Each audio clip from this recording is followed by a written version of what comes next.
Hi, this is Tutor Nick P, and this is noun phrase 219. The noun phrase today is ball and chain. Okay, let's take a look at the board here. Somebody wants a screenshot now. All right, let's get right to it. If someone says that something is a ball and chain, it can refer to a responsibility of some type, especially a job, that limits one's freedom or personal pursuit. So it kind of limits you, so you can't really do the things that you'd like to do. A ball and chain can also refer to a spouse, most often a wife or a girlfriend that stifles means stops, or limits one's freedom. So in this case, it would limit the man's freedom.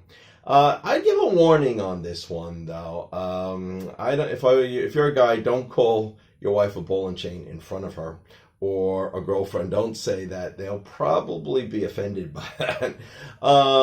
If it's used, usually men would use it, joking among themselves, or they may joke about some other guy that, is his ball and chain, referring to his wife, something like that, or his girlfriend or whatever, that limits him. That's more often the way it is probably used. Okay, so be careful with it. But you do hear it used, and it is usually used in a humorous way too, not in too serious a way.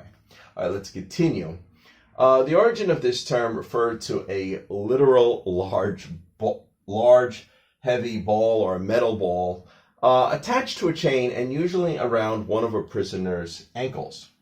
It was put on a prisoner to prevent him from escaping. Yeah, so if you got a chain and a big heavy ball, it's difficult for you to run away. Even if you picked up that ball, which wouldn't be so easy to carry, it would slow you down so much that they would still catch you. So that was the whole point of it, so that the prisoner does not escape. So it limits his freedom, makes it impossible for him to escape. So that's what the ball and chain is.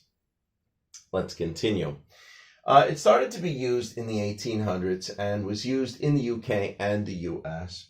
In more recent times, it may have been seen, you may have seen it attached to prisoners on a chain, the chain gang, the old chain gangs down south. They don't do this anymore. Yeah, especially on prisoners forced to work outside. That's why they had it. If they were inside, they didn't need to do this on, but they didn't need to put this on the prisoners. But since they were outside, they wanted to make sure they couldn't run away. You'd probably only have a few guards, but you'd have 20 or 30, prisoners out there. And this is the way that you could control all the prisoners, because they were attached to the chain and to the ball, and they couldn't run away, and they could still make them do work during the day. So this is how it was used. I don't think they do this anymore. This used to be used many decades ago, basically. So anyway, that's the ball and chain, but we still use the term ball and chain, even though we don't really see prisoners on a ball and chain anymore.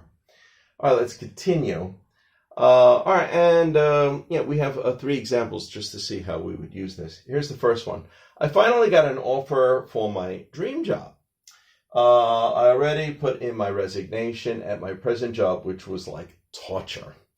I cannot wait to get rid of this ball and chain. So here he's calling the ball and chain, of course, his job. His old job was like a ball and chain to him. All right, number 2 here. I won't be able to go to that party. My old ball and chain at home has a long list of things she wants me to work on around the house. So this is one, of course, referring to the wife. Okay, again, like I said, I wouldn't say this in front of a woman, but some men sometimes do it in a humorous way. All right, let's continue. Number 3 here. He is not the marrying type. If he got married, he would consider it to be like a ball and chain. So in this case, ball and chain is actually referring to marriage. This guy would think of marriage like a ball and chain. It would be a chain. It would be something that would limit his freedom. So this is probably why he would never do it. Okay, anyway, hope you got it. Hope it's clear. Hope it's very informative. Thank you for your time. Bye-bye.